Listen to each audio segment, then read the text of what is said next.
Hello, everyone, and welcome to the OnlyLandFans show. My name is Kendall Lejeune, and our masterclass guest today is Ajay Sharma. Ajay Sharma has been investing in vacant land since September of 2020. After working in the land business part-time for just 18 months, Ajay transitioned to full-time at the age of 23. Since then, he has completed several deals in all shapes and sizes, ranging from a few $1,000s in profits to a few $100,000 in profits. Ajay now runs a team with a COO and 7 on staff that are doing consistent multi-five-figure months. Ajay, thanks so much for joining us again. How are you? I'm living the dream, Kendall. Thanks for having me on again, my friend.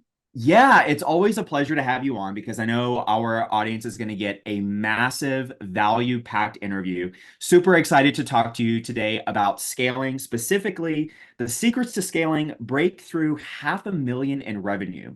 So first of all, that number might sound super huge to a lot of people listening to this, especially if they're brand new, they haven't done any deals, maybe they've done a couple of deals, but they hear a lot of this buzz around scaling. So can you just talk a little bit about give us the overview of essentially what does it mean to scale a land business? Totally, man. Such a great question. And I want to echo something you said first. There is a lot of buzz around this word scaling, right? What does it Mhm. mean? So many of us dive in and we're like, oh, I've done a couple of deals. I want to scale the business now. But we don't even know what we're talking about a lot of times. And so my goal is to really demystify what that means so that people can leave with very tactical next steps as to I want to grow my business. Here is what I want that growth to look like because it can look infinite amount of ways. Here's the action plan for that growth now that I have identified how I want to grow that business. And yeah, as people talk about scale, it can look so many different ways. It has this very misty definition of some level of growth, but we all know we just want to make more money. So what does that really mean? And so I am just trying to give people the most tactical ways to design frameworks for themselves so that they can figure out how they do want to grow their land businesses. That is super exciting. And I do want to just reference so last masterclass, last week, we actually interviewed your business partner, Ben Pijanowski, and he brought the heat when it comes to a lot of the tactical, data-driven integrator things. And he talked a lot about the relationship between integrator that he plays in your business and the visionary role that you play in your business. And the reason why I want to reference that is because thinking about goals and big picture things, that's very much the visionary role, right? I want to hear a few thoughts from you before we really dive into scaling, just about what is a visionary? How do you approach that role in your business? And more specifically, how does that help you to identify what to do when you do start scaling?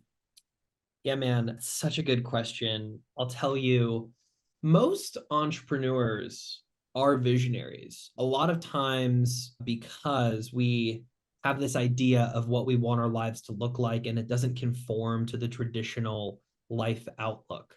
And so there's a lot of pros there. Visionaries are actually generally pretty rare amongst the overall population. Not everybody is wired to be either a visionary or an integrator. And I don't know that there are third, fourth, and fifth buckets, but some people aren't good to be leaders, to be quite frank. And it's not that I want to set a limiting belief that you can never be a leader, but a lot of times it takes number one, sacrifice, and number two, a skill stack to be really good at pretty much anything, but especially being a visionary or an integrator. Now, that being said, I like to define my role as this as a visionary. Number one, I solve the problems nobody else should or can solve. Okay. So, what that means is people love to use this title of CEO, right? And that's like the most colloquially accepted amongst the business world of a visionary. Is you're the chief executive officer. You set the strategy, you make all the decisions, everybody reports to you, right? Super cool. What that actually means is you get the poopiest, crappiest, dog poo subery problems to your plate because amongst all the smart people you've hired, nobody could figure out how to solve this problem, right? You know, the people you brought in to solve the regular problems, which means, oh man, we built these systems and have these things. Oh, guess what? Here's this poo poo problem we don't know how to solve. Boom, visionary, that's you, right? And man, I love problem solving. Like it is what I do for a living, quite literally. And so it's a dream job to me in a very odd sense. But number one, it's solving the problems people can't or shouldn't solve. You should be solving the biggest, highest leverage problems, or just really helping remove those roadblocks that your integrator is struggling to remove. Okay. Now, number two, And here's where a lot of people screw up as visionaries is, in my opinion, a very good visionary needs to select which problems you want to solve in the future. Okay. I'm going to say that again. Select which problems you want to solve in the future. And here's what I mean by that, Kendall, is a lot of visionaries, let's talk specifically in the land business. You run a land business, right? And today I'm flipping properties and I'm flipping 2 or 3 a month and I'm making just enough money that I can quit my job. I'm taking home somewhere between $3,000 and $12,000 a month. And I know that's a little bit of a range, but let's say that's net, right? And so I'm taking home 3 to 12 a month. That's enough for me to quit my 60K a year job. Awesome. Let's do it.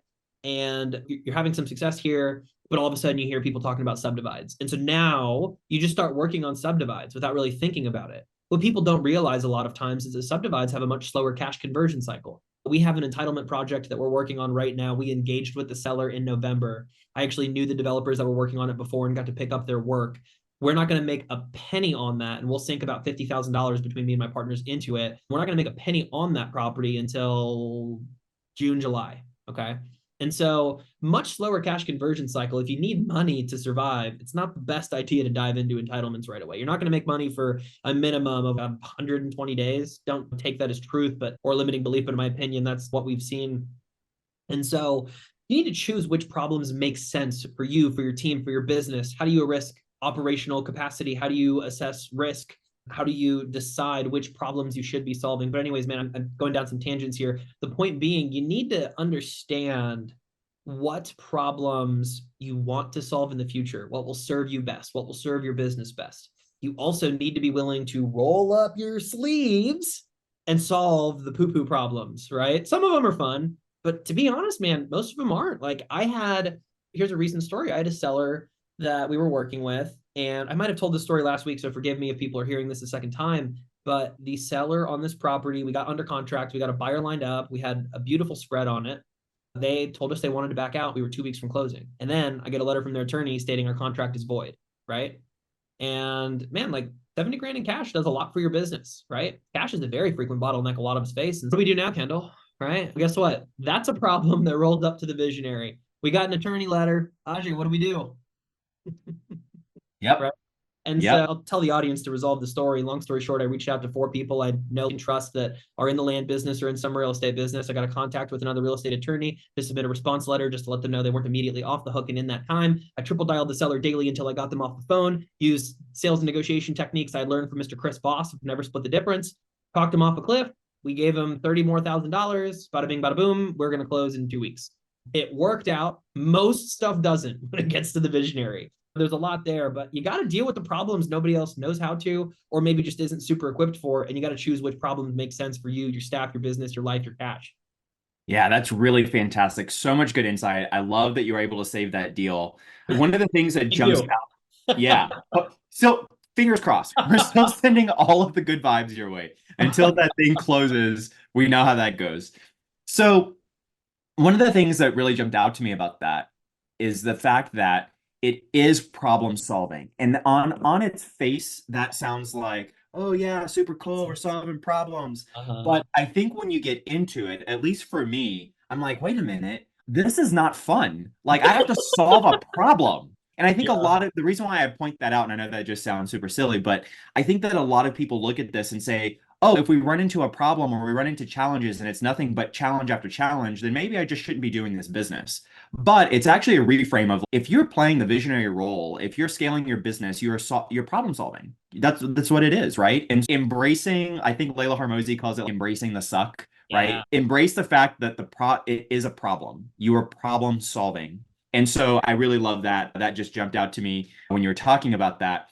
And you also mentioned solving the big high level problems. And I can't think of a bigger, higher level problem than how do I scale my business, right? So let's talk a little bit about that in terms of what is your role specifically when you say, okay, I know that we want to scale our business. How do you approach that as a visionary? Yeah, so it's a great question, Kendall. Here's what I want to break down, and we'll go down some paths later in this interview today. But when you're trying to scale a business, there's a couple different ways of looking at this. Number one, there's only 2 ways to scale: more and better. That's it. Okay. You can do more. We can talk about what more means. You can do things better. Here's some quick examples. I do deals on average, I make 10 grand a deal. Cool, let's do more. Instead of doing 2 deals a month, I'll do 5 deals a month. Boom, scale through more, right? How you do that, that's the question we need to solve for, right? And there's a lot of different ways that can look. Alternatively, Kendall, we can scale through better. Instead of making 10,000 bucks a deal, what if I made 30,000 bucks a deal? Now, of course, we need to ask ourselves the question of how we do that. And in those scenarios, if I wanted to do more deals, maybe I hire more staff, maybe I send out more marketing, maybe a combination of both of those things. Maybe I switch marketing channels to be more qualified leads because I don't want to raise staff, but you've got to be cognizant of both capital allotment and operational bandwidth. On the flip side, if I wanted to just do more, maybe I should just market to higher value properties. That sounds really nice. What you need to know is that you're going to convert at a lower rate. So you probably need to be doing more marketing, right? And so it's these questions we need to be asking ourselves and then being cognizant of what are the trade-offs, right? And how do we prepare for those trade-offs? So like the very title visionary, right, has the word vision in it. You need to be able to see into the future. And I don't mean like a prophet or a fortune teller, but that's the gift of the visionary. And it's also the challenge is I need to foresee the problems of the business, of the world, of the economy potentially, and how do I mitigate for those? If I'm uncertain of maybe an economic outlook, I'm probably going to double close a little bit more because I feel safer not having $1 million out in debt on properties if I'm uncertain in the market. But hey, could I double close on these? Yeah, I could. And again, trade-offs like, oh, I need to learn this new talk track. Oh, I need a little bit more documentation. But I think Layla Hormozi just put out this banger video like 2 days ago about how a lot of times people will tell you like, oh, we can't do this because of this thing. Like, Ajay, I can't do 100 deals next month because I don't have the staff to handle all that volume. Great. Then rather than that being the objection, we turn that into the problem to solve for. Instead of it being, shoot, we can't do that because we don't have 4 acquisition managers instead of 1, I'd say, great. So now this year we need to go hire 3 more acquisition managers. See how the objective changes? So instead of objection, it becomes objective. She didn't say that, but man, that sounded good, didn't it? Sure did. Sure. We're gonna submit this as an amendment to that, or an addendum rather, to that video. I think that the Hormozy team definitely needs to have that in. That was I'm sure good. they would love that. I'm sure they would love that. I'm struggling to remember your original question. Did I answer it?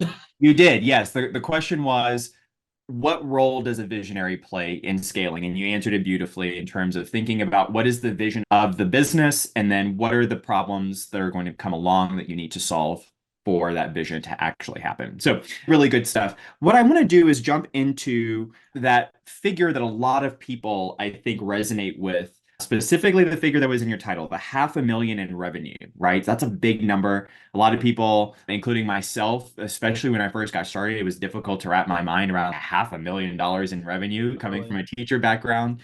But what I want to do is talk a little bit about what are the key differences that you have seen in land businesses that are maybe a little bit more small scale versus a $1 million land business? Totally. And I picked the number 500,000 because that's most recently what we broke through essentially. And Congratulations. thank you. It was a lot of it's funny now because we're looking at deals with a $500,000 spread. And it's, again, Yeah. you can look at more and you can look at better, and we do both. But the point being, essentially, I want to speak from experience a lot of times. I think an issue you get in we'll call it the guru world, is people talk about things that they haven't yet achieved, which just means they're theory, right? And theory is what you get. I'm really sorry to anybody here who's like a college professor, has parents that are college professors. No disrespect to you guys, but this is what you get with college professors. Man, I went to the business school in undergrad, and I go back and talk to a couple of these professors, and I just realized as we talk about business, I'm like, dude, like, I learned a lot more doing 4 years of being a business owner than I did of 4 years being in business school. What is business? I need to learn how to leverage what demands are from people and turn that into dollars, right? At some level, like it's people and money, and how do we make these things work? I'll tell you, like an economics professor that has PhD in economics and basically only ever studied the difference between behavioral and Keynesian economics, and was going to tell me a case study about how Apple designed their gallery so that we buy more stuff, or Foot Locker did it well. Dude, I'm trying to get from 0 to 100K. I don't have $1 billion for a marketing budget here. And even if I did, I wouldn't listen to you because you've not done it, right? So I bring that all up to say, man, I really Yeah. like speaking from experience personally. I like talking about what I know works, what I've tested personally, or maybe some people I've worked with that I've been able to teach some things to, and they come back to me and say, hey, this works. So anyways, that was a big reason for that number specifically. Now, regarding your question of what I see with people that maybe have a small business versus some folks that make $1 million, the first thing I would do is, listen, guys, if you're like stuck, and I see levels in this business, People get stuck in like the sub 100K. And let's talk gross profits specifically. So like we talk revenue, that means so many things to different people. Revenue as, so there's gross sales, which is what a lot of people do in like the land geek world, which there's nothing wrong with. It's just, I want to standardize our language, essentially. Land geek world will frequently use gross sales, which is, hey, I bought a piece of land for 5 grand, I sold it for 10 grand, I have 10 grand in revenue. That's not too dissimilar than any other inventory-based business. If you were, what's it called, drop shipping, you'd be doing the same thing, right? And I get it. There's nothing wrong with it. I'm talking gross profits. So HUD to HUD, I buy a property, I sell a property, how much money do we make in between? Or buy and sell, whatever you want to do. Just, again, make sure you standardize it, okay? So all that to say, for folks I see struggling sub 100K, a lot of times it's just not doing the most basic things, okay? And when I talk basic, you need to generate leads. You need to talk to those leads. You need to make offers to those property owners. You need to get a contract signed, buy a property, sell a property, ideally at a discount so you make a profit, right? But you just need to do those things. There's no secret to this business, guys. I've talked to, God, multi hundreds, maybe 1,000 different land investors, and we're all doing the exact same thing, man. Like we're generating leads through some marketing channel, direct mail, RVMs, cold call, pay per click, pay per lead, PPC. I already said pay per click. I feel like I left out a big one. Texting, right? You could even cold call yourself, door knock. It'd be a bad method. I think we joked about this last week. But my point being, there's auctions, right? I know people that buy at auctions. There's no shortage of ways to get leads, right? Just you need to generate leads. You need to make offers to property owners. You need to buy property at a discount. You need to sell it through some marketing channel. Boom, you've made money, right? That's it. And the people often really fail to grasp that in like the 0 to 100 a lot of times. And they think, oh gosh, it's because I'm sending mail. Oh, it's because I'm sending RVMs. No, dude, you just need to do the basics. Like it's about learning the basics a lot of times. Getting from 100 to 250 is typically like just brute force is what I see a lot of times. Like it's a lot of solopreneurs that are brute forcing it. So that's like, man, I'm by myself and I just, I need to go from 3,000 mailers a month to 10,000 mailers a month. Oh, and look at that. I got to $250,000 this year just by working the things. That's like that 200, 250 gross profit range I see a lot, most particularly because deals swing so much in range. It is somewhere between 250 and 400. Now, where I see people really break into that like 500 to a million is you start hiring a lot of times. You start building out actual process. And man, that is like process systems. They are such buzzwords, Kendall, such buzzwords, man. I've had to brute force create process. A lot of people are familiar with my lead management framework. That's something that was my brainchild that I willed into existence through watching really good operators, through trial and error on our side. We've got 3 phases in our business. We'll triple dial daily for 2 days, then double dial daily for 2 weeks, then follow up twice a week for 2 weeks. Oh, why do you do it this way? Man, it's just what works. Okay. My connection rates go up. I'm able to talk to more people. That's a system. That's a process. We just had to create that. That is not something I did until I hit a couple 100,000 in revenue. Now, if you can do the right systems early by learning from somebody smart like a Kendall Lejeune, where you coach with him and then learn about like the systems and stuff early on, so you don't have to make the mistakes yourself like I did, then hey, look at that. Like you're going to do it faster. But all that being said, that like breaking into that next level, honestly, man, it's just more of what works. It's systems and it's team a lot of times. That's it. Again, there's no secret sauce to this stuff. And people have all these limiting beliefs around spending more on marketing, hiring staff. And here's something that I really want to challenge some people on before I stop talking on this run. I feel like you asked me a question, I talked for like 10 minutes. But with regards to this, I think a lot of early business owners have limiting beliefs around overhead, like scarcity. And it's scary. I get it because you could run this business on relatively no overhead. I know people that do a lot of deals. It's all relative. You could make money just going on market. So have no marketing dollars, do it yourself. So you have no payroll, have no softwares besides maybe like a MapRite, I don't know, and use spreadsheets for CRMs. And you could brute force it with really low overhead. But see, then we get in the topic of scale. How do I do more? How do I do better? So you can make money doing stuff that way. It's just not as repeatable necessarily. If you leave, money doesn't come in. And so all that to say, though, the reason I'm bringing this up is typically when you're wanting to scale a business, man, like I would go talk to somebody who does multi 7 figures in land. There's a ton of them out there. And I would ask, what's your overhead? And anybody that's making 2, 3, 4 million a year, I find is spending anywhere between $30,000 to $80,000 a month with marketing, with staff, it's an inventory-based business. We're buying stuff at about 40, 50 cents on the dollar. That's how you make your margin. Like a lot of people are going to run a like 30 to 50% net business on maybe a little bit better. I would say a lot of operators I talked to that were in that range were closer to 70 2 years ago. And now it's probably closer to 45, 50, 55 if you're like really lean. But if you ask them, hey, you want to go make $1 million? Okay, cool. Are you comfortable spending $20,000, $30,000 a month unless you can do an entitlement or a subdivide? Like, again, that's the exception. Yeah, man, there's a lot of different ways to look at it, but I talked through 18 concepts in that 10-minute run, man. I'm I sorry. love it. No, there's so many great things to unpack there. So I'm going to just start with the last one.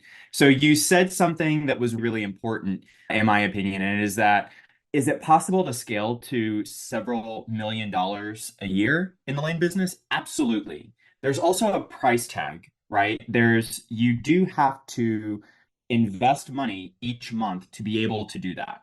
You What? also mentioned, yeah, imagine, right? And so for me, I have the great privilege of being able to interview a lot of operators as well on this show and off air. And a lot of times I run into people that are looking to scale, but there's this limiting belief that they have around actually spending money on staff and investing in marketing. And yeah, I know that there's not the lane business doesn't require me to spend a lot of money a month to be successful. Now, how can I make $1 million a year spending nothing? And that's a very big, that's a different mindset altogether. So I want you to just unpack that a little bit for us. What does that, you mentioned 30 to 80K a month. What types of things are people that are in that earning bracket? What are they spending that 30 to 80K on? No, it's a good question. Man, the two big buckets you're going to get number one, marketing, number two, payroll. Like, those are the two biggest things. When you're bootstrapping, solopreneuring, like, you get so used to not having payroll, it almost scares you to then have payroll and be like, oh my God, this person's going to cost me thousands of dollars a month. And when you're hiring, you should start with production-based roles, in my opinion, which are people that bring money in, right? They're producing versus more operational staff, which is where a lot of people go. And I don't think it adds as much predictability in your business because you're not removing yourself from occurring activities that bring in money. Like, again, you go on vacation, you get sick, like, you are the bottleneck of the business. And that's the whole point of scale, is to remove yourself as the bottleneck a lot of times. Now, that being said, like, marketing's an easy one, man. If you go out and, you're sending 25,000 letters a month, right? Here we go. At 60 cents a letter, I don't know, do the math. That's 15 grand, give or take. All right. And now you've got to have staff that's ready to go on that. Are you going to go US based? You're going to go overseas. If you go overseas, you're going to need usually a couple more heads than you would US based. And there's a lot of different ways that can look, but on a really good acquisitions manager, that can be anywhere from, some people will hire my mom at part-time, $15 an hour. Some people will go my cousin or my brother, or people do like family or close friends a lot. And they'll either do some type of profit structure. Like, I know some guys that do that really well. And other people, they're like, hey, let's give you a base anywhere between $4,000 and $8,000 a month. And then you get bonuses on top of that. Sounds like a lot of money. And it is, right? It is. I would never advocate for anybody increasing overhead drastically that doesn't have the cash position to do so. Be cognizant of your risk and your risk tolerance and your cash and your ability to create results in the business. But that being said, a lot of times replacing yourself costs money, believe it or not. For people to do those things, you need to pay them because, man, your staff can love you, but it hurts my feelings sometimes when I remember that my staff is around only because I pay them and not because they just love working with me the same way I love working with them. You know, but I can't fault them for it. Like, they got to feed their families or whatever. And I'm happy to help as much as I can, and they do their part. It's not like it's just me. Don't get me wrong. I've got a fantastic team, but the point being, a lot of times, man, those are the two big buckets. Like, you'll get some tech, you'll get some softwares in there. Data is a big one for a lot of people, but a lot of times it's marketing and it's payroll. And those are the two biggest things that you really need to spend money on to scale a business. Like, And those are not nice to haves. Those are like, if you want to scale, you have to spend the money, right? In order to be able to generate more leads via right? marketing, in order to have an operational staff, a production staff, to be able to remove yourself as a bottleneck. That's literally the definition of getting more efficiency out of your business. Let me ask, you mentioned earlier about just doing more, right? That's one of the two ways when it comes to scaling, is just doing more. So how should an investor go about deciding whether to aim for more transactions or larger, more complex deals? Because Totally. we've all had that experience of hearing, and we hear this a lot in the land space. Hey, the big deals you're going to spend the same amount of energy doing a big deal as you are going to do a small deal. So just go ahead and just focus on the big deals. So can you talk Yeah. about that a little bit? So it's like partially true, man. I would never tell anybody a subdivide or an entitlement is like the same money or energy as like a 20K flip. Like Yes, these are totally, these are totally. drastically different. But I think that quote is taken from a 10K flip versus like a 30K flip are the same Yes. effort. Now, I would agree they are the same effort in terms of activities once they're like in the pipeline. However, there are some trade-offs. Okay. So like on the beginning, you've got it's typically going to be a higher cost per deal to acquire something for like more margin. Just the more expensive a property is, the odds are more sophisticated the seller or the more reasons somebody would want it. There's just more efficiencies in the market. Like what we do as entrepreneurs is capitalize on market inefficiencies. If you don't know what that means, I'll give you an example. Uber is like the easiest economic example of dead weight loss capturing inefficiency in economics. Okay, so I learned something in economics. But the point being, people wanted taxi cabs and they were trying to flag them down and stuff wasn't working. And so Uber solved the need because you could get on your phone and click this button, and there were people that were willing to drive and people that wanted rides. And there was nobody in between connecting the two. Airbnb, another great example. So here's what we do. People want money, believe it or not. Crazy. What they don't want is land. On the other side, there are people that want land. Again, crazy, I know. And what we do as investors, we solve problems. And we're able to do that really creatively. Man, I'm working on a deal where the seller cannot sell this property for what she wants unless we absolve a deed restriction. It's got a deed restriction. Okay. Now it might be passed like this. There's all these things wrong with this deal. If it all pans out, we'll make over 6 figures on it. And it's just a little infill lot flip. Okay. But the seller is an 82-year-old lady, and she told us exactly what she wanted for it. We pretty much gave that to her, but she can't sell it at that price if there's deed restrictions in there, basically stating you can't build on the property. So now Yeah, we, a little bit of a problem. right, a little bit of a problem, right? Because it's just a junk property otherwise. Lucky for us, we have direct incentive to help her do this problem for no cash out of her pocket today. And if we are successful, she gets look at that. She gets money, right? And so we're solving for a problem. She doesn't have use for the property. She wants money. Here's the money. And now we're going to go find somebody because we've solved this problem in between of this property couldn't be used. So anyways, just an example that we solve problems as business people. Now, to your point of like, how do you go about deciding what do you want? I would ask you like, what business do you want to build a lot of times? I think some people like just crush on the more side. Okay. And here's what I mean by that. Like, here's Ajay Sharma is a great example. We know him. He's brilliant. And he just is like phenomenal when it comes to sales process, building teams, scaling an organization from a human capital perspective. I don't know how many he has on staff today. Last I heard, maybe it was around like 30. I hope it's okay that I share that, but I consider him a friend. I hope he considers me one. He's a cool dude. But anyways, the point Launch being, is amazing. he's amazing. He's super sharp and just knows what he's doing. My point being, he scaled really well through more. 7-figure business guy, right? On the flip side, right, there are other people that scale really well through better. I think, I don't know if Doug Smith was interviewed on RE Tipster, right? Hawthorne Capital, those guys, they pretty much only do subdivide deals. I'm pretty sure they only do on market stuff. And those are big deals.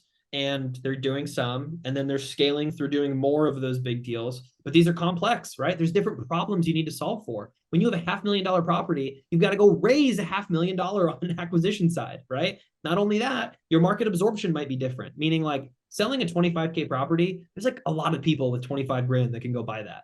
Selling a $300,000 property, you have a smaller buyer pool, which could mean slower purchases depending on the area, depending on the asset, right? And so there's a lot of contingencies there. But my point being, ask yourself what you're good at already. What is to your advantage? What do you like about the business? Maybe you really like hiring overseas VAs. Mike Balcom, great example of that. Really good buddy of mine, brilliant entrepreneur, has scaled his business really well through overseas staff. Pretty unique. Not everybody likes to just go that route, but he is phenomenal at it. And from what I can see, has built a very strong culture, and they crank, right? Again, on the flip side, other people just scale through like bigger, better deals. My buddy Counciel is doing 15 different entitlements right now. That is mind. I'm gonna watch my words. Blowing. Thank you. I'm like, oh God, what's a normal word here? Yeah, like people scale through different means. So you need to ask yourself the question again. We're solving problems in the future. We're choosing what problems we want to solve in the future. Okay, if I'm going to go do scale through more, do I want to build a massive organization? Do I want to learn leadership skills? Do I want to learn how to hire managers that can manage people? If I'm just scaling through better, do I want to learn how to raise money? Each one of these come with problems. There's no problemless investing, guys. There's issues you need to solve for. And that's what we do as humans is we solve problems And then there's a value exchange and solving problems. And that's typically how the market rewards you. And our means of exchange is money. And that's how all that stuff works. Okay. And so my point here being, ask yourself what you're good at, what you like about the business, and then how you want to scale. And then as you go down the rabbit hole, just start writing down like what problems will I need to solve for in order to get to either 100 deals a month or just $1 or $2 million deals a year. Like they're different problems to solve for, man. But like figure out what you want. Can you deal with different cash conversion cycles? Can you deal with different staff? Deal with raising money? Deal with litigation? Deal with SEC attorneys? I don't know, man. What do you want to do? Yeah, yeah. And that's a fantastic distinction because there's definitely truth to that adage, new level, new devil. And so as you grow, there's always going to be more unique problems that you're facing that you didn't have on the level prior. I think something else that's really interesting, I'd love to hear your thoughts on this, is when you think about when you're projecting into the future, how far do you project? Because when I think about this, I'm thinking, okay, if I'm thinking about the business that I want 2 years from now, that might be very different from the business that I want 10 years from now, right? And so maybe it is something where it's like you're scaling through better for the first year, and then now you're going to start adding more complex things because you have more bandwidth or you have more cash to be able to do that. So can you talk a little bit about what's your perspective on thinking about the future and solving for future problems? Man, it's a really good question. I struggle with these a lot, and I'll tell you why. I see the 20-year vision, and I don't quite know the activities that I'm going to be doing. But I'm going to start your answer actually with a story that is non-related to real estate at all. So I dated this girl in college. How all great stories start this Yep, way. exactly. She was a great girl. We shared a lot of values, was a Christian, had good faith, same faith. We just, all the boxes were checked, man. She was fantastic. Now, something Ben and I talk about a lot with compatibility of people that you want to run with, business partners, romantic partners, friends, vision, values, and interests. Vision, values, and interests. Those three things need to typically be aligned for you to like want to move forward with somebody in any capacity. Okay. So we had similar interests, we had similar values, right? But the vision was really different. And my vision for my life has been really clear for a really long time. I always knew I wanted a big life. And that means different things to different people. Okay. But I'm talking like all the hoopla you'll see on the internet. I'm not necessarily like, I want the flashy house, I want the flashy car, but I want to be on stages. I want to teach people about business. I want to make buttloads of money. I want to give a lot of money away. I want a private jet. Like I want a big life. And to have a big life, you have to make a big impact. You have to change a lot of lives. You have to drive a lot of value. There's different ways you can do that. But now going back though to this college girlfriend, we broke up because we had different visions for our lives. Like she wanted to stay within an hour radius of where she grew up, which is college town in Indiana. She, again, super nice girl. This isn't anything against her. It's just that's what she wanted for her life. Like white picket fence, 2 dogs, 2 kids. That was the life. And I was like, dude, like I could homeschool, private school my kids, and I want 4 to 6 of them. I want a big life. I want a jet. I want multiple houses. I want to be traveling frequently. I do want to build a beautiful family, but like I have the vision for my life and I'm not going to forsake it. And I think a lot of times people think, oh, like he makes money, he's like a bad person, or he's selfish, or only cares about money, or this, that. I actually like, and I'm going to say something that is very controversial that just like molds in my heart often. I think it is so selfish. If you are given gifts and talents to make money in the marketplace and like an interest to do, it is so selfish to be poor because you cannot help the people you want to help and give enough money away. That's it. Like Yeah. if you're passionate about things, you can make a lot of change with money. Don't believe me? Dude, go to a third world country. My family's from Nepal. Go give somebody like $20. You like, dude, my mom has these awesome stories of women that are homeless that walk around without sandals. She goes and buys them shoes and they like will touch her feet, which is really symbolic in that culture, and cry to her and do all these things and praise her. And my mom's like, look, I just could not stand seeing you not have shoes. But the point being, like, money can do a lot, right? Now, I'm not saying it solves all your problems, but anyways, coming back. So I've got to peel the layers back. Okay. So now I'm dating my now fiance. We're like 3 weeks into dating, and I come out of this breakup, and I knew I wanted a big life. And I said to her, I said, her name's Erin. I said, Erin, just so you know, I want a big life. I want a jet and to be on stages and to have a lot of influence. And we're probably not going to have the most private life because I'm going to have a decent following. And there are all these things that come with it. And I want to give a lot of money away, like a lot of money away, like lots and lots of money away. Like right now, I'm able to give tens of thousands of dollars away every year. I want to be able to give millions and tens of millions of dollars away. Can't do that if I don't make tens of millions of dollars, right? Unless I maybe run some charity and facilitate the funds, whatever. That's a whole different can of worms. But my point being, sat down with her, talked through vision. We've been together 4.5 years now, 4 years and some change. We're engaged. We get married in 3 months, which is super exciting. But man, we're like getting closer and closer to the vision. And she's not surprised when we move for things, or when I have to work on a Saturday, or hey, I got to go drive out to see the seller today.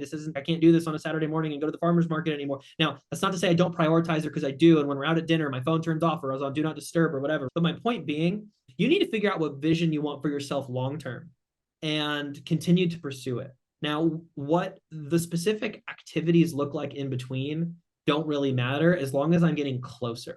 Now, you can get there closer faster through different concepts of leverage, but essentially that's what scale is. And what I can tell you, Kendall, is I know I want a big life, okay? And I know business is the means to achieve that. I know I was blessed with a certain set of gifts. And I'm not exactly sure what the picture looks like. Like in 20 years, man, I don't know what business I'm going to be running. What I can tell you is today, I love my land business. We're going to keep growing it. I could see us getting into ground up development. There's a bunch of different types of development, and we already know how to buy property at a discount. It'd be a natural progression. And then you have tax benefits, or you could be the guy that gets the permits and does the things and goes ground up and fills it up and gets a good cap rate and sells it off, right? Like you could go buy an industrial lot, and I don't want to go down this rabbit hole, man, but the point being, what I can tell you is I am going to grow big businesses and make a buttload of money. And Ben and I are going to roll together for a very long time. What exactly that looks like, I don't know. And I'm going to throw in one more variable that's hard for me, why it's hard for me to answer this question. I'm really young, dude. So I turned 26 this year. Okay. My brain just finished developing. Like, I swear to God, it's what the doctors tell me. Not like me specifically, but like men, like the brain stopped growing at 25 or 26. Maybe that's why we can't rent cars until then, or we got to pay some premium or whatever, man. Our car insurance is a little bit more expensive because we're stupid until we get here. But my point being, if you were to ask me this question 6 months ago, a year before that, like you're just going to get such drastically different answers, because I read aggressively. I listen to podcasts aggressively. I'm constantly meeting with other 7, 8, 9-figure entrepreneurs, where my brain continuously opens up to what's possible in the world and what you can apply leverage in to achieve certain results. And all that to be said, man, I'm going to live a big life, grow some big businesses, kick some big butt. It's what exactly that looks like in terms of business exchange, I don't know, but I know how to provide value in a marketplace. I'm going to continue to do so through scaling some means of business.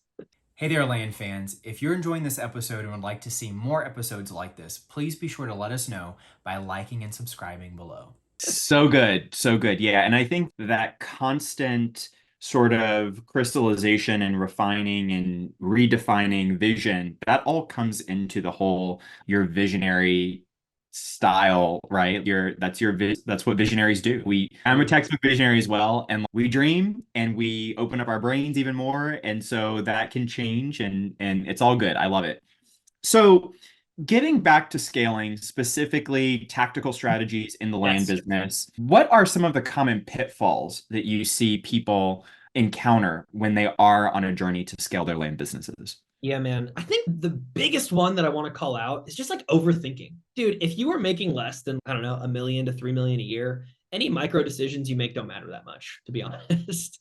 Like it is so much of the basics. God, like you just need to generate leads, have decent sales process, have good follow-up process, make your freaking offers, and do that more and more. And you can scale a really big 7-figure business, 7-figure net business. Like it doesn't, like, what's that old expression? Simple scales, fancy fails. You try to get fancy with it, you're going to suck. Okay. So man, I hate like hearing, oh dude, I'm like trying to scale, but I think this marketing channel doesn't work. Like, bro, it all works. You might be doing it wrong, but it all works. Okay. You might just need to fix it instead of trying to learn a whole new channel. Okay. Now that being said, typical visionary fashion, marketing channels, of course, it depends, right? There's different capital allotment, different lead return, different lead quality, and then you can set your own qualification process to figure out what that lead looks like and then sell them through your own sales process, blah, blah, blah. Now, my point being, guys, just learn the basics, okay? So there's the foundation of just understanding land, colloquialism, language, like how do you talk land to be able to do the things? How do you comp a property? That stuff is super boring, but just learn the basics, okay? Get past that. Now you need to figure out what skills are necessary to do a deal, right? Again, guys, if you track no other metrics, please, I talk about this on almost every podcast I come on to. I know I talked about it last week with you, Kendall. Gross leads that come in, net leads that you talk to, offers, how many people did you make offers to, verbal acceptances, how many people accepted your offers, contract signed, how many signed the contract after they gave you a verbal acceptance. There's a bottleneck in between every single one of those. If you don't know what those are, listen to our episode from last week. I think I went through all the bottlenecks, okay? That being said, you track those 5 things, you lean into those, and you just keep doing more of them. Figure out how you do more. Hire more people, work crazy hours. I don't care. Have your people work crazy hours. It doesn't matter, okay? Do more and you will do more deals. It works, okay? And I think just complicating the business is the biggest pitfall. I see that through a lot of times. There's something wrong with the marketing channel or with the strategy. I see it a lot with just horrible sales process, dude. Again, I would encourage everybody to go listen to our episode from last week. I think I gave out the gas on it. So good. So good. But man, if you have bad sales strategy, your close rate's going to be much worse. Like you can double, triple, quadruple your existing business just with good sales process. And sales process is both scripting, qualification, and timing a lot of times, right? Timing a lot of times. And what that means is, again, we do different things to boost connection rates, to get on the phone with people faster so we can move the leads along. And then we say certain things in our script and frame things a certain way to boost our odds of success. But all that to say, man, you know how many people I talk to? God, I can only imagine how many you talk to that follow up with their leads, I don't know, 1 to 6 times, like some atrocious number. Like, guys, we're like 25 and a triple dial counts as 1. And that doesn't include text messages and emails. Like, I'm just talking phone calls. Okay. Like, we follow up aggressively. And we do more deals because of it. If you're only, here's my battle cry. If you are struggling to convert deals and you track no metrics, track your offers every single day. If you're making less than 80 a month, don't complain to me that you're not doing enough deals. Okay? Because figure out how to get there. Again, how you solve for there. There's more and there's better marketing channels, more marketing. Okay. Get there, make the offers, you'll do more deals. That's it. All right. Now you'll get better at the things naturally. Now, terrible sales.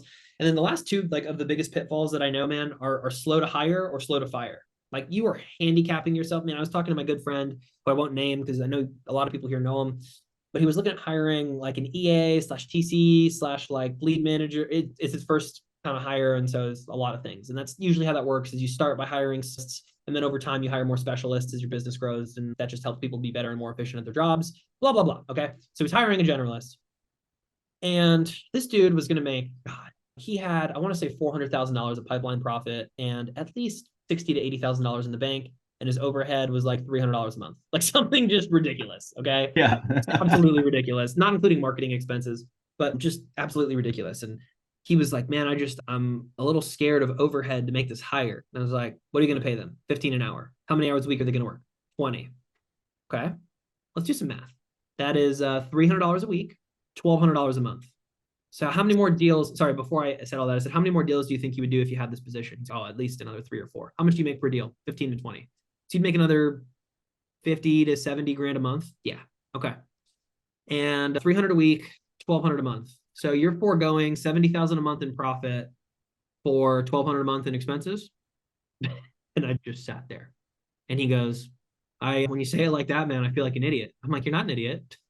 We just have limiting beliefs we need to unwind, right?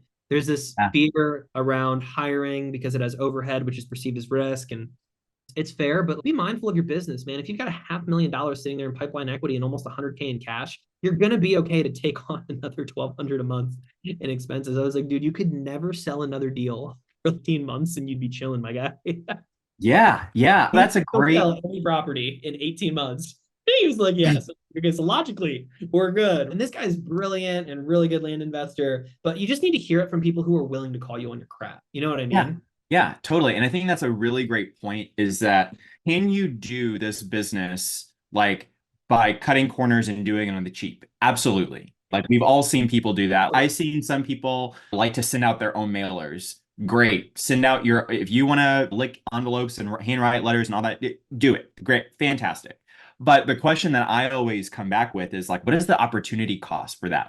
Yes, you're saving $1,200 a month by not hiring someone else, but that person could bring you $50,000 to $70,000. So yeah, does it feel better for you to save money or to make more money, right? And honestly, you could ask the question, which one's actually more risky?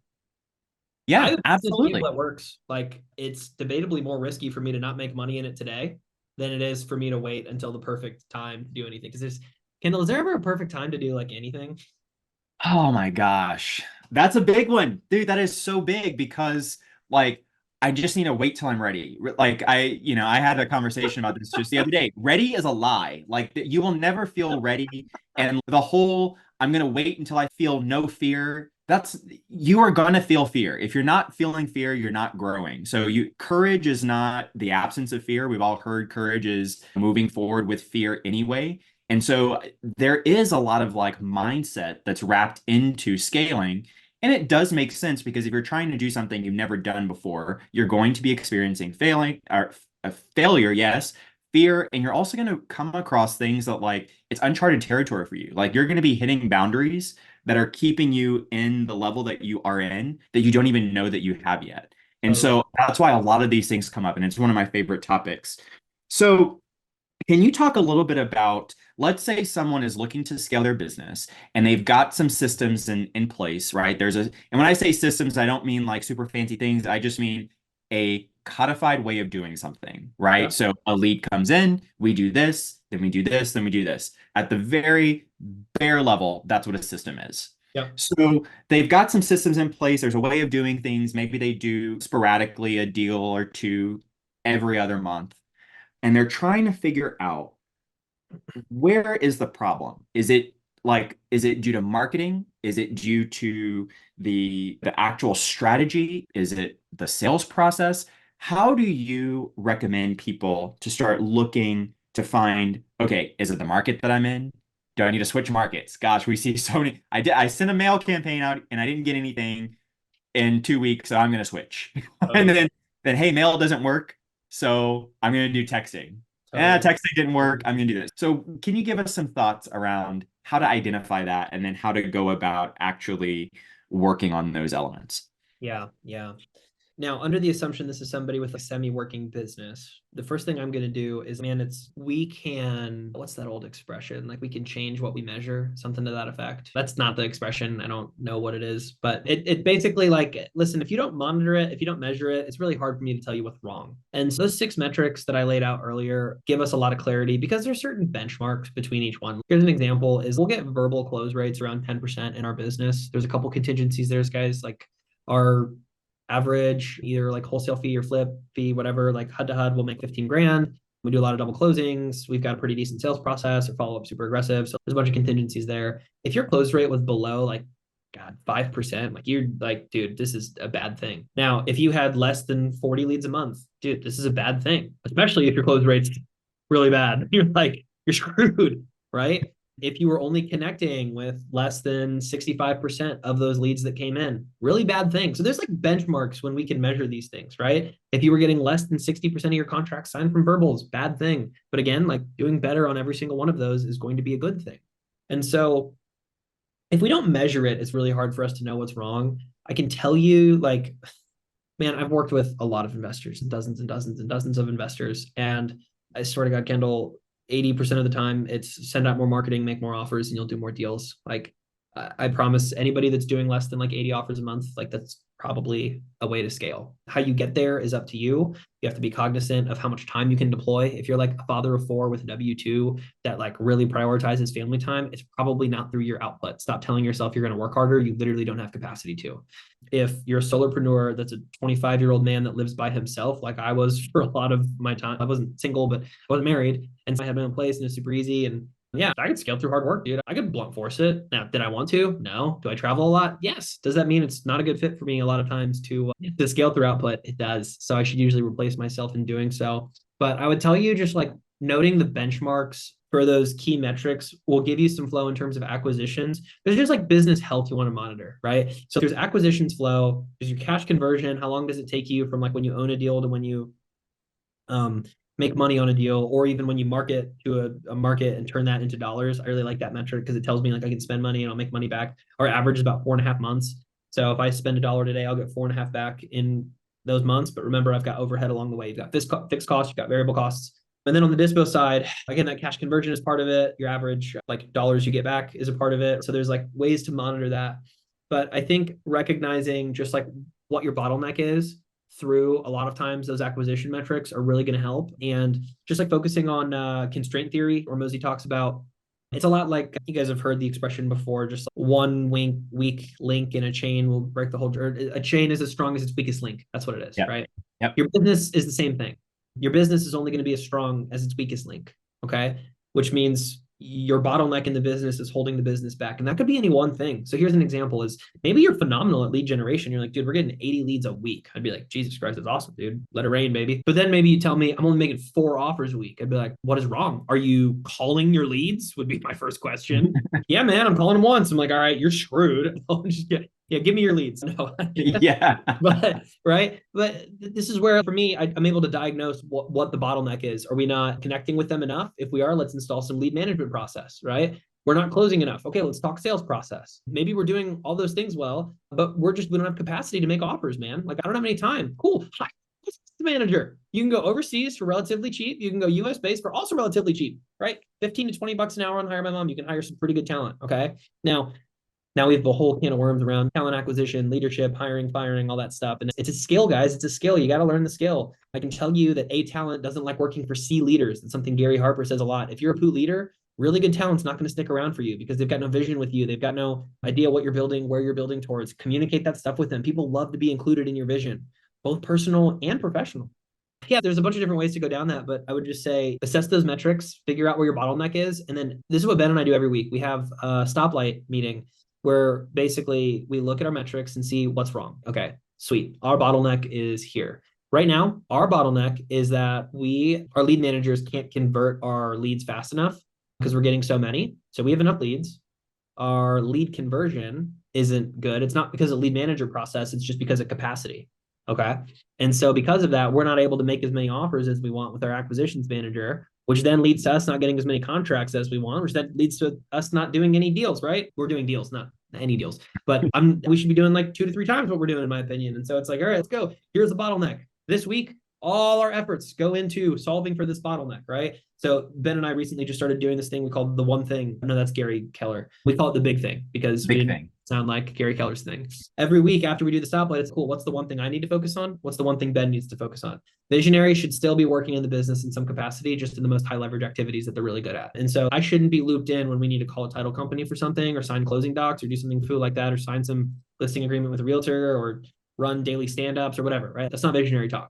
What I should do though is solve those complex problems, right? Oh, dude, how do we get our lead managers to convert better? Let's talk lead management process. Let's go over our lead management scripts. Let's go over our bandwidth. Sweet, let's go higher. I'll hold right. And so boom, boom. And yeah, man, you assess the bottleneck and then you attack with all your force. Yes, I love that so much. And thank you for that walkthrough because I think it's very valuable to see the thought process. And something that I preach all the time, even with brand new people, is get into the habit of tracking your metrics, even if it's something as simple as number of leads, number of offers, number of contracts, right? Start getting into that habit because that is going to show you where your bottlenecks are, right? If you don't know, if you don't have the data to look at it and say, okay, it's the same thing with marketing. I see a lot of people and they're like, I don't know if I should stick with this market or not. Okay, how many leads did you get last month in this marketing campaign to that particular market? I don't know.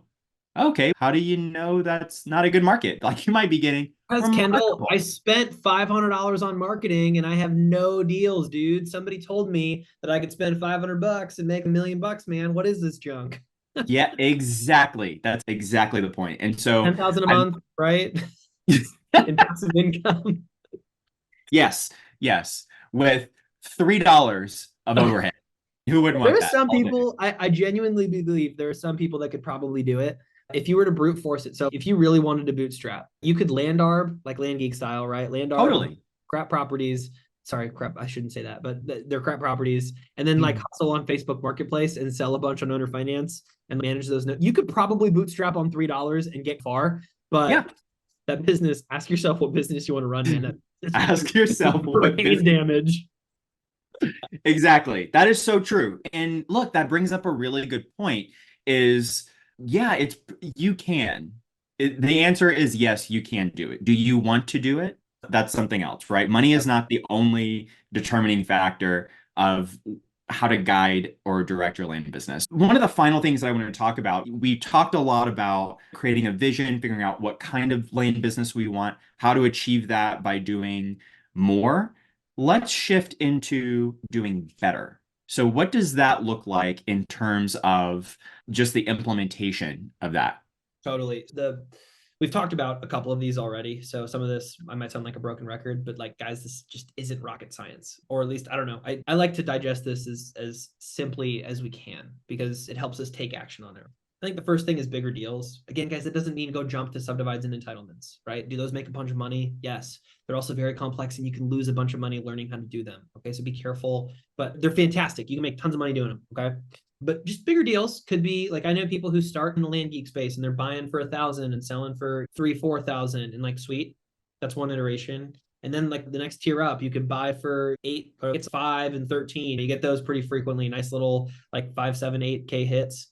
And then you get a lot of like buy for 8, 9, 10, sell for 25. That sort of range is super common. And then it's okay, now I'm making 20K, right? So buy for 20, sell for 40 in that range, 15, 40, 20, 45, 20, 50, that sort of range, right? And then there's people buying for 50, selling for 100, buying for 100, selling for 200. It goes up. And typically, see, the nice thing about doing bigger deals is you make more money, but like you're placing more capital. So if you think about this from like a capital allotment perspective, I'm a nerd, guys. If you haven't figured this out, I'm a huge nerd. And so I think about the guys that are like billionaires. And a lot of times, not all the time, right? You have the Apple and the Dell and the Virgin Group and people that are doing like these like massive big things in the world. And then you have guys like I'm not degrading these humans, but like the Ray Dalios and the Warren Buffetts. And what are they doing? They're placing capital, right? And they're arbitraging essentially on money, right? I can use somebody else's money to get this return and I get a piece of the pie because I've made people money. You're driving value in the market because you're making people money, and you can make a lot of freaking raw money to you by placing a lot of money. So the thing about land that people don't realize is it's so fragmented and there's such small pieces of the pie. Hedge funds going to come in and go buy $30,000 plots of land in Los Animas County, Colorado. They look at that and they're like, what is this? All right, what are we doing here? And they won't even invest in like tertiary housing markets, let alone they might do some big apartment deals and stuff. But anyways, my point being, you can go through bigger deals and that looks different for everybody, but just look at the next tier up. Maybe look at 2 or 3 tiers up, but it can just be bigger flips, point blank. Okay. It can be bigger wholesale fees. So if you're a wholesaler, just make your fee better. Cut out the crap deals where you're making 3, 4, 5K. Only do deals if you make at least 15 to 20, right? Like, you just set the parameter, and it's going to be hard to turn away stuff, but there's your reticular activation system in your brain, which means whatever you're focused on, whatever you're looking for, you're going to find. And it works that way in business. If I'm looking for $20,000 deals, I'm going to find $20,000 deals. If I'm looking for $1 million deals, I'm probably going to find $1 million deal. Now, again, pros and cons that come with each one of those. 20,000 deals, very quickly monetized. $1 million deals, typically not very quickly monetized. Some guys know how to monetize those really quickly. I'm not one of them, so I'm not going to teach you about it because, again, like I said, I like to talk from experience, okay? So that being said, first thing I'm doing, bigger deals. Next thing I'm doing, better systems, right? We talked sales process. You can get your close rate from like a 2% to a 10%. That's 5x. It's pretty significant, right? Just overall process. So here's a big thing with my lead management framework that I talk about is your pipeline becomes really clogged if you don't get rid of bad leads. And the only way to get rid of bad leads is to know whether you can do business with them. And the way I know if I can do business with the lead is on 2 accounts, property and seller, right? If it's a crap property, I don't want to buy it, get it out, eliminate. If it's a bad seller, like they're just horrible people, or they don't really own the property, or there's some funky stuff going on with the seller or whatever, just you can't do, right? Property, seller. Those are the only 2 ways I can do business with the lead, and you need to do business with both, ideally. So I'm going to eliminate bad leads as quick as possible. So I am focused on really good leads. That's why we triple dial daily, because now my probability of connecting with the lead goes up. If I connect with the lead, the odds of me like knowing whether I can or can't do business go up, which means I can massage the leads that I want to do business with and get rid of the ones that I don't. So I'm only spending my bandwidth on deals that I do want to do, and I'm following up with people that I can do business with, which is why it's really important to follow up with those leads, right? So yes, yeah. All that to say.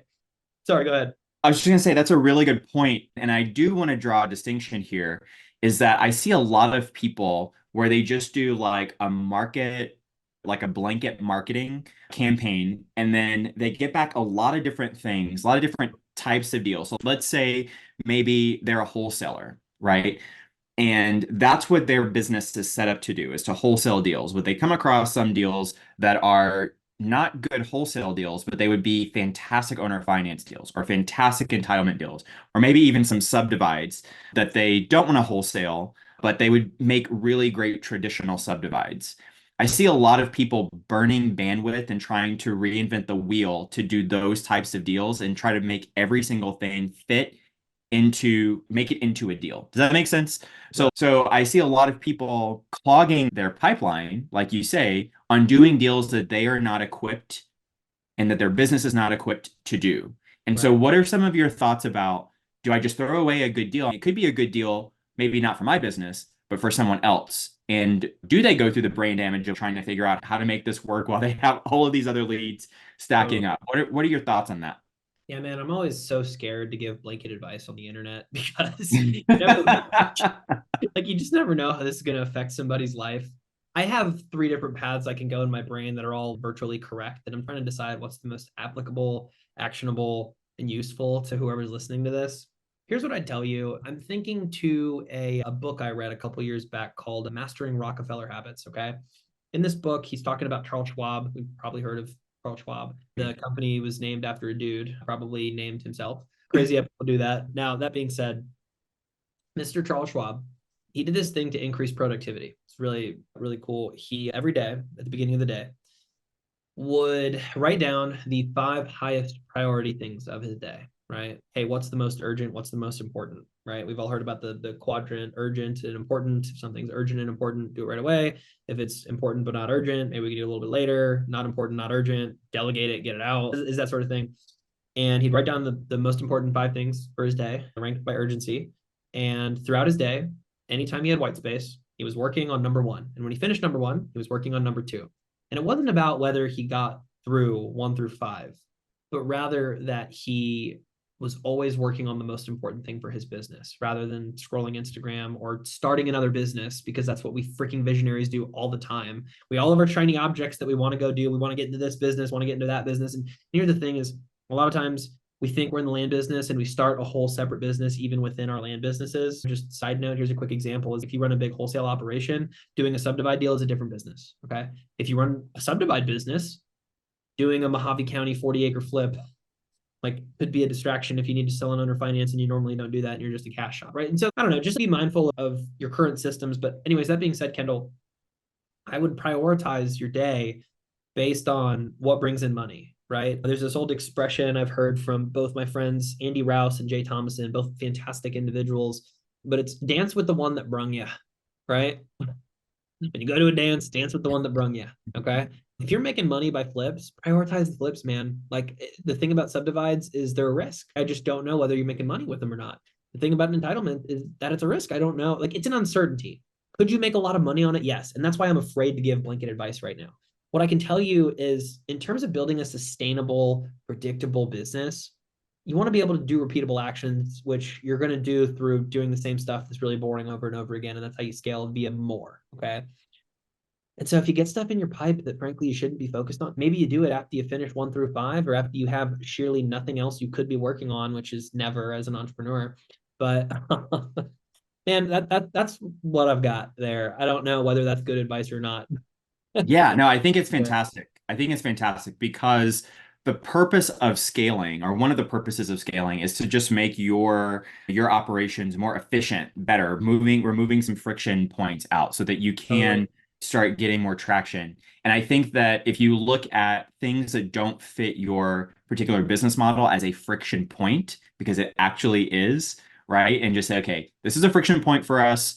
It's not something that I can quickly turn around. And in the meantime, I may be leaving 4 or 5 other deals just stacking up in the pipeline. Like, I love to partner with people in that. If I Totally. find something that I'm like, hey, listen, subdivide is not my lane, but I know 5 guys that would love to subdivide. Hey, let's Totally. partner on this. And I'm happy to take, like Clint says, Clint Turner, a good friend of ours, half a watermelon is better than a whole grape. So 100%. let's get that half a watermelon. You go take care Totally. of it. I'll take some of that and I'll focus on the things that my business is set up to actually work, right? Totally. Totally. Yeah. And I love that expression from Clint. He's brilliant. He does a lot of subdivides and entitlements if you want to send stuff his way. Who There else you go. does? Justin Sleva does some subdivides, not really an entitlement guy. I don't know. Don't quote me on that, Sleva, if you're listening, I'm sorry. Jasniak does a bunch of subdivides. There's all these guys out there that do subdivides that are crushing it. Go learn from them, or somebody in their community, or there's all these different people that are executing on this stuff, but you like know somebody that does. And guys, this world is pretty accessible it's a small niche, right? Yep. And so I'm totally with you, man. I'm totally with Clint. Half a watermelon is better than a whole grape. On that note, I do want to talk through just like one or two more things in the terms of better, if that's okay. Yes, please. Just really quick, in terms of like better quality leads is not something people focus on a lot. And quality means different things, okay? I don't love when people complain about like bad leads, because I think anybody who's raised their hand that said they might be interested in selling a property, it's a good lead, okay? Don't tell me it's a bad lead. Are they less motivated than some others? Sure. But you can close 1 in 10 of them, 1 in 20 of them. Don't tell me you can't. You're just bad, okay? All that to say that there are different mechanisms you can do to create better quality leads. Here's an example. I was talking to my buddy Patrick Otis a few weeks back, and I think he's a big RVM guy. And in his RVM, I think at the end of it, he says something like, hey, and if you don't want to sell your property, shoot me a text and let me know. So what he's doing is making sure that acquisition staff bandwidth doesn't go towards listening to or responding to phone calls and voicemails from RVM candidates that actually aren't interested in selling, because he's letting them self-disqualify, right? There's other marketing channels that elicit different levels of quality. Direct mail for us was like gangbusters. We just didn't get enough leads. And I wasn't going to go spend $40,000 a month pretty consistently on mail to get enough leads. And so we still do some, but aren't actively doing like any this month, I guess I should say. But when we were closing 17 to 25% of our direct mail leads, because a lot of times how I would look at it is the more actions, the more onus that's required of the seller, the more qualification hoops they jump through to self-elect. And so a lot of times, like a cold text message or a cold call is interrupting their day. You're intercepting, you're going outbound. It's going to be a less quality lead than an inbound lead, which direct mail is hybrid, but it's very much inbound. Facebook, PPC, right? SEO, like that type of stuff, inbound, right? People had to search for it and click in it and whatever. And so there's different ways you can boost quality, but it's a way to get better, especially if you don't want to manage more heads, but you want to do more deals. Okay, we'll get better quality leads, and that can look a myriad of different ways. And the last thing I want to talk about in a better sense is just like speed overall. Patrick Bet-David over at Valuetainment, good friend of mine. No, I'm just kidding. I wish. I love him. But I was actually going through my Vault manual to prepare for this. It's like a 260-page manual. I've been to his conference 3 times. This is not me promoting it. I just love the dude and the event. I've been to his house twice. I pay for the expensive ticket, and it's super fun. But he talks about 4 different types of speed. I'm saying all this so that I don't get in trouble for plagiarism. But there's 4 ways to make things faster. And when you do things faster, you make more money. That's why all the Wall Street guys focus on IRR, internal rate of return, because time is money. We've heard it a lot. But we're like, oh, I don't care if I make 20 grand in October versus December. Well, dude, if you did, you'd probably be able to reinvest in the business better or yourself and do things to catapult yourself for more growth if that's the goal. So speed really does matter. And so here are the 4 types. Number 1, you got functioning speed, right? What that means is like your talent and your training, essentially. So if your acquisition staff, if you have bad sales process, you can either train your staff on sales process, right? Go buy a course or watch YouTube or whatever, and then train them or give them those materials or read those books and teach them. Or you can hire somebody that has that training already, somebody that's already a sales wizard, and bring them in-house. But it's functioning speed, things that make the business function, right? It's like skills that you can essentially acquire or train, right? Next, you have processing speed, which is how fast from A to Z. An example is comping a property. When this property hits my pipe, how quick do I comp it? How quick do I make an offer? List out all the steps, the micro steps, right? Do I need to do this? Is this the right person to do this? Is there any friction in this, right? Get rid of that. Expansion speed, which a lot of times is like entering new markets or new marketing channels. How quickly can you like do new things, right? I'm not saying you should necessarily, but a good example is people that are trying to mail a new county. If it takes you 3 months to mail a new county because you got to scrub the data a certain way and you've only got one VA to do it, and that VA only works 6 hours a week, and they're about to have a baby and they have a cold, and I don't know what, they broke their leg, because sometimes VAs just have all these crazy things that happen. Your expansion speed sucks, okay? So you probably need to fix that. And last is your timing speed, which is the key question is when. Are you timing things correctly? Like when in the month are you doing things? Seasonality. Here's an example. If you were running Facebook ads, you would actually want to run more ads the last 5 days of a campaign. The reason for that being, in the last 5 days, a lot of people that put monthly budgets on their campaigns hit their cap. And so your spend gets more reach in the last 5 days. Kind of sick. That's an example of timing speed. Another would be like seasonality. Like I'm never going to send out mail after Thanksgiving and before New Year's. Like in that time frame, dude, is the worst time ever to send out mail. I know people that do, and I have never heard anybody that's, oh, I just crushed. Like never once in my entire 4 years of this business. Okay. So I'm not going to go waste $15,000 on a mail campaign to bomb in between the holidays because people travel, it gets buried, the post office is slow because of all the shipments going on. There's so many reasons your mail gets buried and you don't get called and it gets thrown away and it's not a priority because people got other things going on in their life. And so anyways, in terms of better, you got systems, and here are 4 different ways to make things faster in your business. So that's a lot of better, my friend.